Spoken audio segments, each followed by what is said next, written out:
Welcome to Anti-Woke and Autistic. Now, we have Amanda Martinez Beck, who is a morbidly obese fat acceptance influencer. She's mostly on Instagram, and here is one of her messages here. Fat bodies have always existed. So she thinks, number one, that fat bodies have always existed. That is a loaded statement, and I'm going to get to that in just a second. But the other issue is, just because something has always existed doesn't mean it's okay. Look, tuberculosis has always existed. Does that mean it's okay? Malaria has always existed. Other problems more intrinsic with the body, heart disease, have always existed. Does that mean it's okay? Does that mean we shouldn't try to eradicate it or mitigate it or improve the situation in some way? Amanda doesn't think very logically.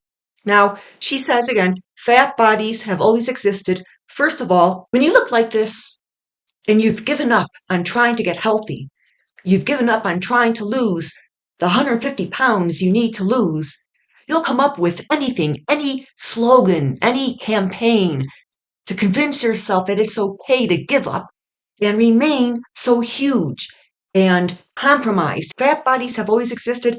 Well, we don't know what percentage of the population during primitive times was fat. What we do know is that if it's normal for fat bodies to exist, then the rate of obesity, the rate of morbid obesity, would be pretty much consistent throughout the entire world, with the exception of very famished countries where there are severe food shortages. Otherwise, if there's a good decent amount of food, then the rate of obesity would be pretty consistent throughout Northern Europe, throughout Australia. It would be about that same percentage number. So, for instance, X percentage of Australians are obese. X percentage of Australians are morbidly obese. X percentage of Canadians. X percentage of Asians. X percentage of Russians. X percentage of people in the United Kingdom. It would be X, give or take just a tiny, tiny bit. X percentage all across the globe. X percentage of people in Japan. X percentage of people in Okinawa, Japan, X percentage of people in China, in Thailand. It would be pretty much the same. Forget very, very starved countries. There are some countries in Africa where famine is prevalent, and some in like India, some areas of East India, Bangladesh. They're very poor out there, very needy. I'm just talking about the middle ground here, as well as wealthy countries. If obesity is supposed to be a part of being human, if the existence of obesity is normal as far as how we evolve to be, then the percentage of obesity, again, would be pretty much the same, give or take 1 or 2%, all across the globe. And we all know, those of us with at least half a brain, all know that that is simply not true. Secondly, again, just because something has always existed doesn't mean it's good, doesn't mean it's healthy. Well, just how much have fat bodies always existed? Well, according to ancient Egyptian art, nobody was fat in Egypt. Where are the fat people? And don't say nobody wanted to draw them, fat people, because Egyptians were fat phobic. Don't even go there. Now, here's what Amanda says. Have you heard someone say that fatness is caused by processed foods or the presence of a sedentary lifestyle due to our advancing culture? What about all the fat people in history? I'm going to stop there for a second. What do you mean, what about all the fat people in history? How many can you name? I would argue that body diversity has always been a thing. To what extent, though? It has not always been a thing, certainly not the way it is today. Regardless of food intake or lifestyle, that's BS. And if that is true, we have to embrace the fact that it's okay to be fat.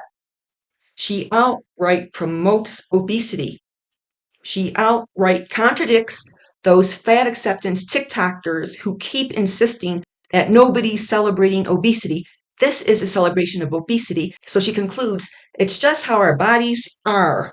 All bodies are good bodies, especially fat ones. Wow, that's a pretty heavy statement, no pun intended. I will get to that in just a second. So she goes, what about all the fat people in history? I would argue that body diversity has always been a thing, regardless of food intake or lifestyle. No, it has not always been a thing. Look how much obesity has skyrocketed exponentially in the United States since the mid-1970s. So if obesity is increasing with the population, you would have the increase in population like this and the increase in obesity. It would be a linear or parallel relationship. But what we have here is an exponential increase in obesity that is clearly attributed to processed foods and our increasingly sedentary lifestyle. Don't say genetics. We have not had any genetic mutations causing obesity in only a few generations. Now let's take a look at her last line here. What do you mean, especially fat ones? Is she implying that fat people are more worthy, have more value than thinner people? That's exactly what she's saying. Especially fat bodies. All bodies are good bodies, especially fat ones. Translation: fat people are more worthy than thinner people. Fat people are more worthy than skinny people. Fat people are more worthy than non-fat people. Fat people are more worthy, have more value as human beings than non-overweight people. That's exactly what that says. How do you like that? Now, if some skinny thinfluencer said something like, skinny bodies are the best kind of bodies, or skinny bodies, thin bodies are better than fat bodies, or skinny bodies are very invaluable, she would get attacked by all the fat acceptance nutcases and being called fat-phobic. Well, like that's going to make somebody lose sleep being called fat-phobic. But here is Amanda thinking that her body, if she takes seriously here her own mantra, she thinks this body of hers is better than it would be if it were 100 pounds lighter. Let's not compare Amanda to somebody else who's a normal weight. Let's compare Amanda to a normal weight version of herself for her to actually think that this is better than she would be at 150 pounds as far as health, energy, stamina, mobility. She's mentally ill. So here we have a comment. Yes, I always say to those folks, it sounds like you've never been to an art museum. And Amanda says, yes, with an exclamation point. So a few select artists in history, namely Peter Paul Rubens and a few others, but he's the most famous for painting a lot of fat women, what are considered fat. But if you go to an art museum or look through an art history book, of all those Renaissance paintings, you're not going to see people built like Tess Holliday. You're not going to see people built like Anna O'Brien, Amberlyn Reed. You'll see a lot of plump women, chubby women, overweight women, but you're not going to see morbidly obese women unless you look and look and look really hard. Like if you go to Google Images and you type in Peter Paul Rubens paintings of women or Renaissance paintings of women, and you'll be scrolling quite a bit before you find a woman who would be considered by modern standards to have morbid obesity. But I guarantee it, you will not find any who look like Mary Fran, Amanda, or Tess Holliday, or Lizzo. Guaranteed. And they used to be way more desired in Western society. Of course, she's referring to fat people, overweight people. No. Obesity was not a desired body type. There's no evidence of that. There's no proof of that. What really went on back then is that people wanted money. They wanted wealth. When they saw fat people, they saw money. They saw wealth. They saw people who had so much money that they could buy food in large quantities and eat all they want. So they didn't envy the fatness of the body. They envied what it symbolized. Moolah, money, dough. Now here's the irony. Back then, obesity was considered a status symbol, a sign of wealth. Today, according to fat acceptance, obesity is a sign of poverty. That's how delusional they are. So think of it this way. Poverty in the third world or fourth world countries, imagine somebody who's skeletal, like skin and bones, skeletal, and then next to them, the caption might say, poverty in the United States or other first world countries, and you got this morbidly obese person.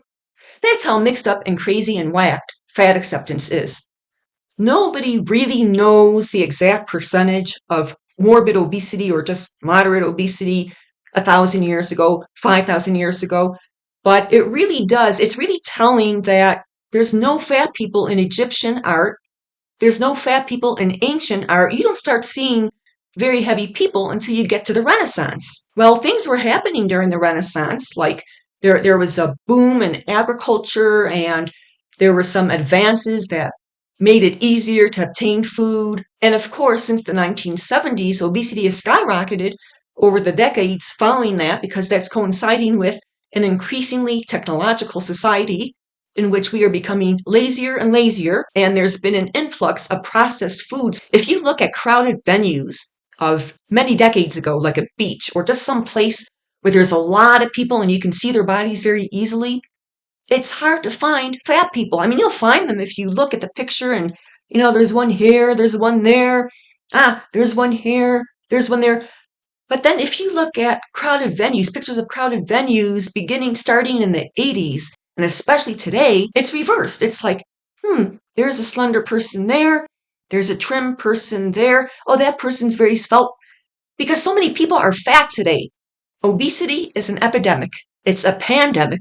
Obesity, including childhood obesity, is an epidemic, and it should not be accepted under no circumstances. That is my video for today, and have a sensational day.